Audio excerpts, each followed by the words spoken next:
Selamat pagi rekan-rekan saya semuanya. Selamat pagi, Pak.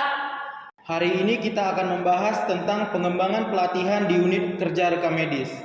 Berdasarkan dari evaluasi tahun lalu, kompetensi dari SDM kita masih belum merata, terutama dalam pengkodingan penyakit, pengelolaan berkas, dan pemanfaatan SIM RS.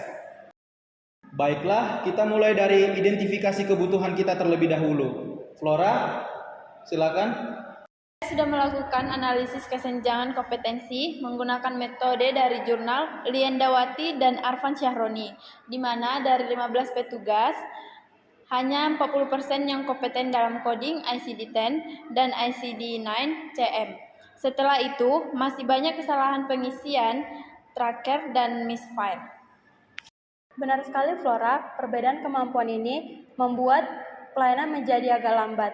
Petugas senior dan junior pun sering keteteran karena beban kerjanya yang meningkat. Jadi menurut saya pelatihan yang perlu dikembangkan bukan hanya teknis, tapi juga manajemen waktu dan komunikasi. Kalau dari sisi step baru, saya merasa pelatihan orientasi awal masih kurang dalam hal praktik, langsung banyak istilah baru yang saya pahami. Setelah turun ke lapangan dan saya sendiri butuh modul yang lebih sederhana dan step by step. Jika begitu, saya bisa merancang model pelatihan berjenjang melalui jurnal Lindawati dan Arfan Syahroni. Kita bisa menekankan pelatihan dan harus sesuai kebutuhan unit. Jadi kita buat 3 level, yaitu yang pertama basic, yaitu prosedur dasar rekam medis, alur berkas, dan tracer peminjaman. Yang kedua yaitu intermediate, yaitu coding dasar, retensi, dan pemusnahan pelaporan RL 3.1. Dan yang ketiga yaitu advance, pengolahan data, audit mutu rekam medis, dan integrasi SIM RS. Untuk bagian SIM RS, saya usulkan pembuatan video praktis menggunakan akun latihan. Saya juga bisa membuat video tutorial untuk memudahkan para petugas belajar secara mandiri. Di sistem baru kita juga mendukung fitur auto validation untuk mengurangi error dalam pencatatan. Bagus sekali. Untuk memastikan ia tetap efektif, kita perlu indikator keberhasilan pelatihannya. Dari jurnal yang kita rujuk menekankan bahwa pentingnya evaluasi. Nah, Flora, apa saja indikatornya? Saya mengusulkan, yaitu yang pertama, penurunan error rate tracer minimal 20%. Dan yang kedua, akurasi coding meningkat menjadi 85%. Dan ketiga, kecepatan layanan filing meningkat 15%. Dan yang terakhir, kepuasan internal meningkat berdasarkan survei.